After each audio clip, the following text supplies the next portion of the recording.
Hi, this is a follow-up video from my what is a BMS really doing video. And one of the comments asked me if it's possible to parallel connect the BMS modules. So I told him I'm busy with a project where I am parallel switching BMS modules. So because I bought a bunch of these cases, and if you look at the cases, they're all plus, plus, plus, plus signs, minus, minus, minus. So the batteries are inside the cases all the same way. All the pluses are this way, the minus that way. So I want to connect these batteries in series, and I do that by connecting them in series at the back of the module. And yeah, what the BMS is doing, I shall show you the schematic again. Let me see. Okay, here is the schematic. So what you can see here is this part of the schematic. Can you see my mouse?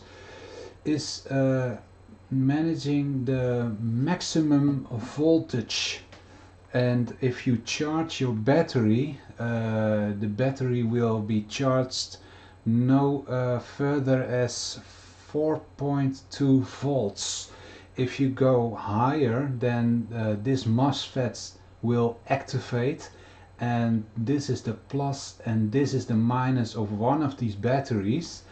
And if this MOSFET is switched on, these two resistors will act like a load, so that the charging current is being used by this load instead of you overcharge the battery.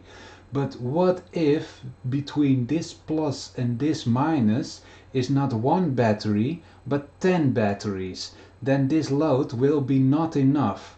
So that's why you need to connect more BMSs if you want more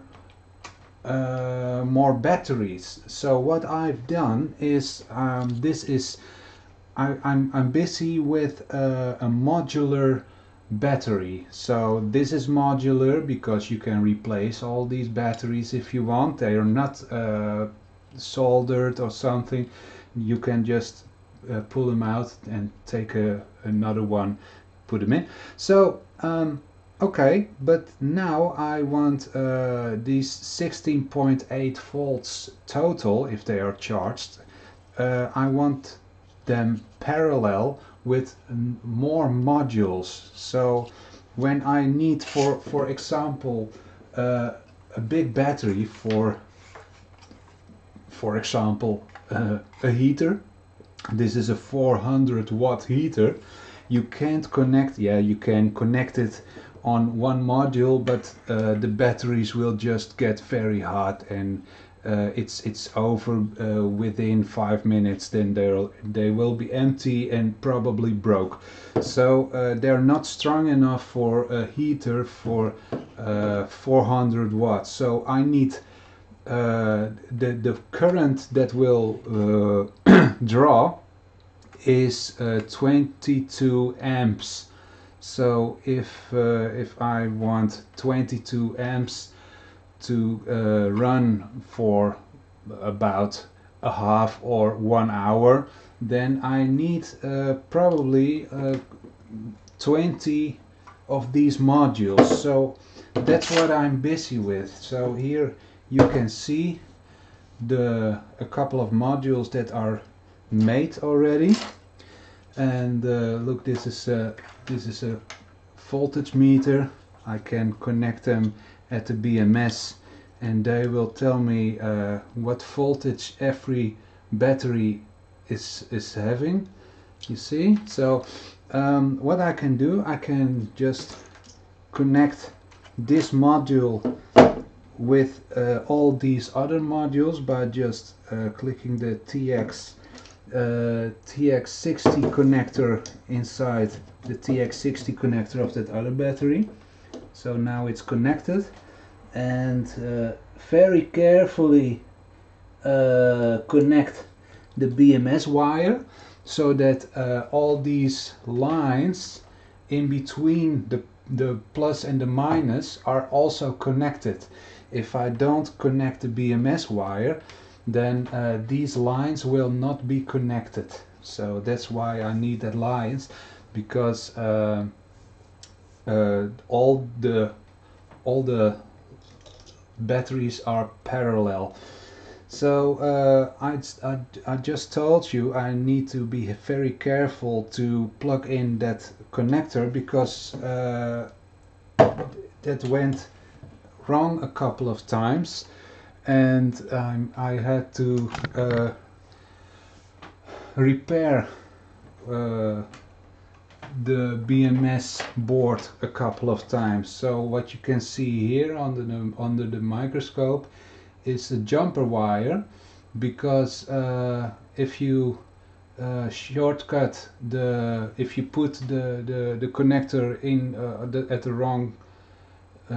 at the wrong leads, then there will be a shortcut, and that's almost immediate that one of the long leads, the thin long leads, will just burn out in a split second. So this is a jumper wire from this lead. You can see the burned lead here, and the jumper wire is connected to here. So I repaired the board with this lead, and this lead is I think I can't even see it with my own eyes.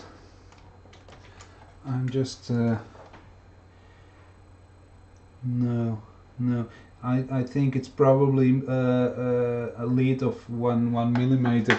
So it's very difficult. You need to if you need to repair the BMS board, so be careful. It's not easy. So what I can do with all these modules is, for example, this heavy duty heater. I can connect it, and it will make, for example, in the winter my car window without ice. But for small jobs, for example, for this one, this is a buck boost converter inside a case with connectors. This is constant current, and this is constant voltage, and it was just connected at the power supply. But now I can also, for small jobs, connect this to only one of these power banks. So now it's working, you see, and it's like a laboratory power supply.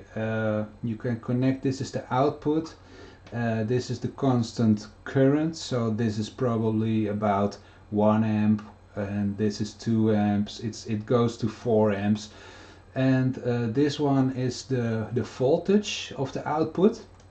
So I put in 16.8 volts from the power pack, but I can make the 16.8 all the way to about 30 volts.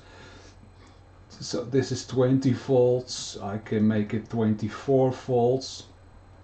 You see, this is 24 volts, but I can also make for example 5 volts if I need that. So for small jobs it's enough to use only one of these power banks, and if it's not enough, I just put another power bank with it in parallel. So that's another example what you can do with these power banks.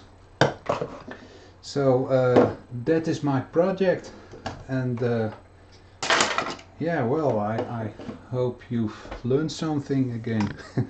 Until the next time, bye bye.